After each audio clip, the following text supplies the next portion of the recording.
Hello and welcome to Stezzland. Today we're going to be going over the trade bonuses and the roads that you can find in Civilizations 5 so I can explain to all of you guys out there how exactly they work. So let's get started.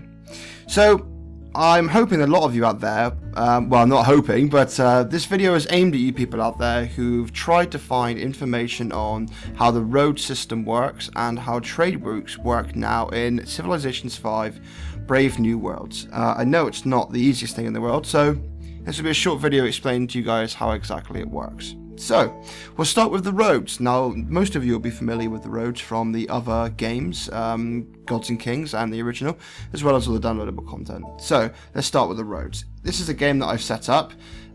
This is me playing Morocco. What I've done is I've got myself 2 cities. My capital is obviously quite large, and my second city is not so big. It's only a population of 3. And I've got Carthage within training distance, and as well as a city-state. And I've got another city-state over here. I've got 2 camels set up and ready to trade. So let's get started. So, how roads work. Apart from the basic movement speed bonus that a road gives you, which is substantial, they also give you a flat gold per turn rate depending on how large the city is that is connected to your capital. Now, the only downside of a road is that a road costs you 1 gold a turn to maintain per hex. So, what I've done here is it's 1, 2, 3, 4, 5, 6, 7 hexes between my capital excuse me, and my second city. Now, what I've done is I've set some workers up here so you can see me build it. So, we are currently on 18 gold a turn. Okay, this is obviously a map that I made up in the map editor just to prove a point, and we have a population of 3 in our city. Now, each hex costs 1 gold, as you know, and the gold you actually get from the connected city is 1.25, okay, times the population of the city you are connecting it to. Okay, so it does not count the capital population, okay, it only counts the population of the city that I'm actually connecting it to.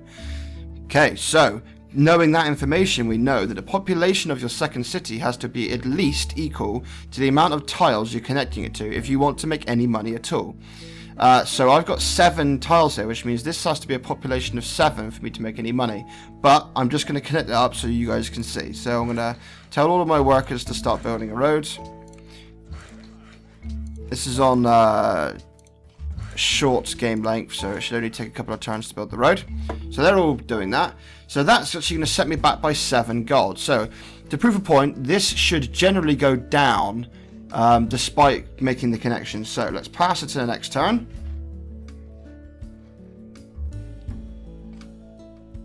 Okay. Wait for it to do that. Oh, I've been connected to Byzantium. Theodora. So, that should connect up, and we shouldn't get charged for it yet. It won't actually be charged until the road is complete. Yeah, I know I've got the shiniest thing, so I spawned myself 15,000 gold. Okay, great. So, first turn. So, they don't actually cost you any maintenance while you're actually building them. But now, as you can see, every time I click this button to finish the road, our gold is going down by 1. Okay, so that's the 1 gold maintenance we pay for every road hex that we have on the map.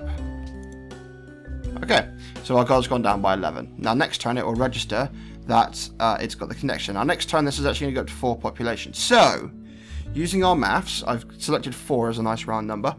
So 4 should give us 4 times 1.25, which should be exactly 5. So that should go up to 16 gold, which would net us a loss of 2 gold in total. But so that should go up to 16 gold when we pass to the next turn, and that should point that out quite clearly. Wait for the turn to go by.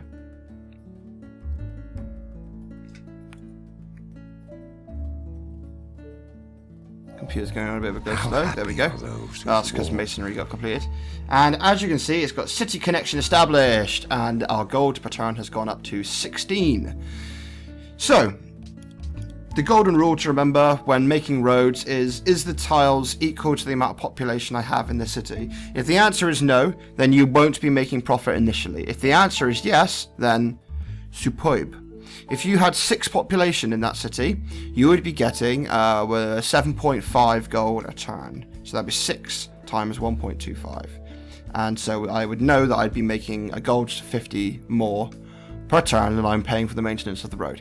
Now, people often ask me what happens if you upgrade this to railway later in the game, in the industrial era, I believe it is. Railroads don't actually increase your gold per turn as far as I'm aware. Citation needed, but I'm pretty sure it doesn't. I can't find any mention of it increasing it on the wiki anywhere. What it does increase is the movement speed of your people running down it substantially. And it also, I believe, increases production of the cities it's connected to.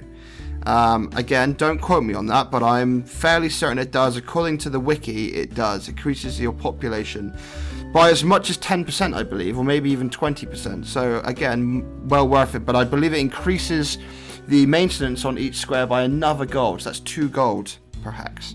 So that's roads. If I had another city up here and connected it to here, then again it would be just the population of the city times 1.25. The roads also don't, obviously this is a bit of a no-brainer, but if I had a city here, I wouldn't need to have it connected to the actual capital. All I need to do is connect it to this road here, or indeed connect it to this city. I could have it coming in from this side end here, and that would create a connection.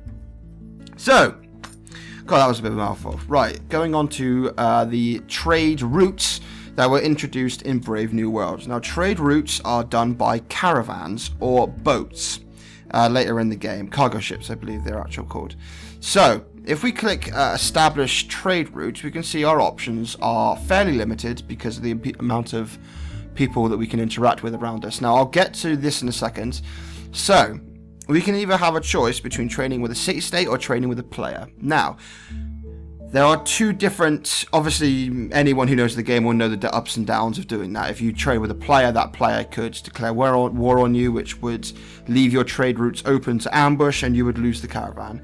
But that being said, opening trade routes to city-states, they could be allied with the people that declare war on you and you'll still lose your trade routes. So I'm not really going to go into the semantics, Jesus, of why you should or shouldn't go trading with city-states or players. I'm just going to talk about the actual math. So, if we look at the Carthage here, so the amount of gold that you make from your trade routes is divided into subsections, okay?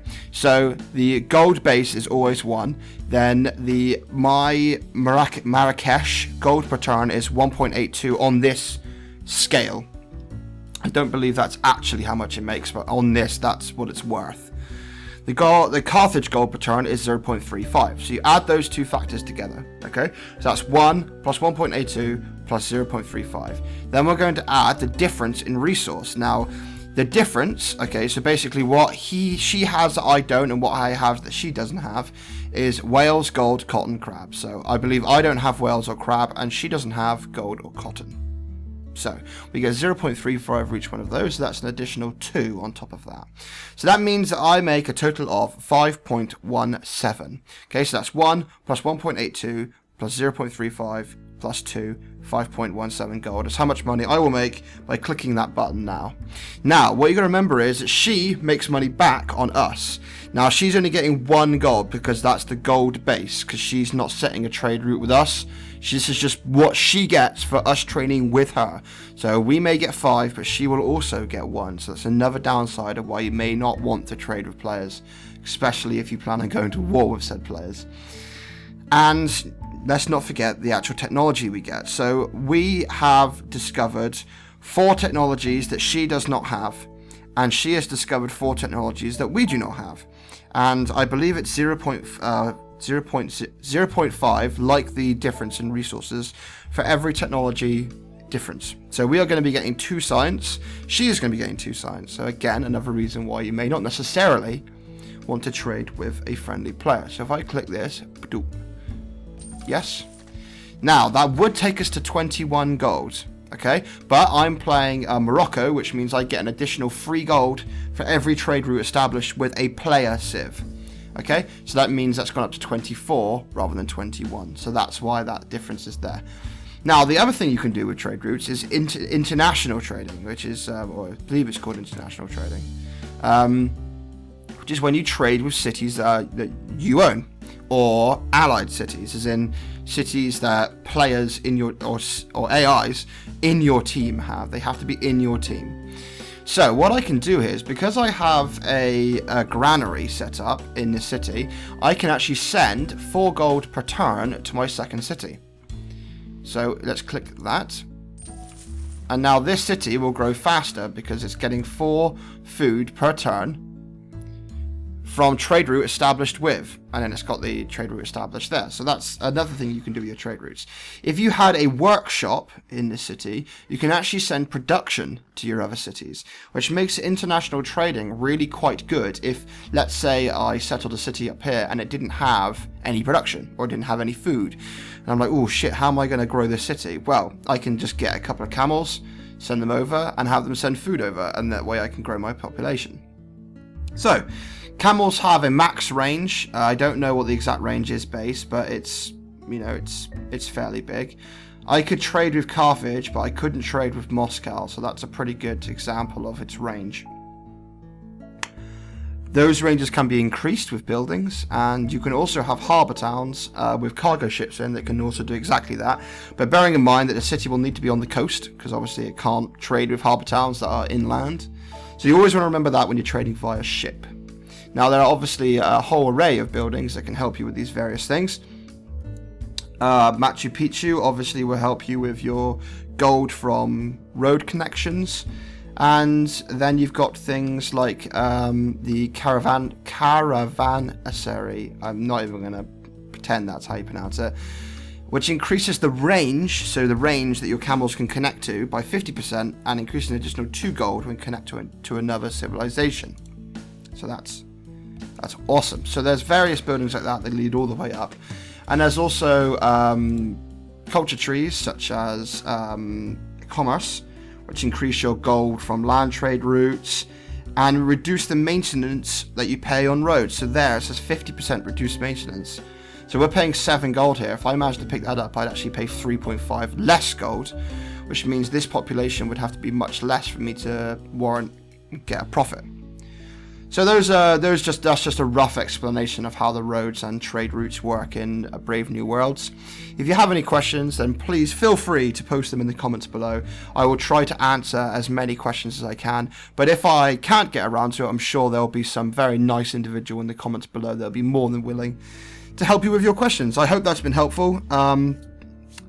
If people want a more in-depth video, then I'm more than happy to go into a more in-depth version of that. Although there isn't a huge amount more that you can do on it. But anyway, I hope that's been helpful. Please stay tuned for the channel. There'll be lots more videos coming out on civilizations, as well as a tutorial on Morocco themselves. So make sure you stay tuned. I've been Stezzer, you've been amazing, and I will see you next time.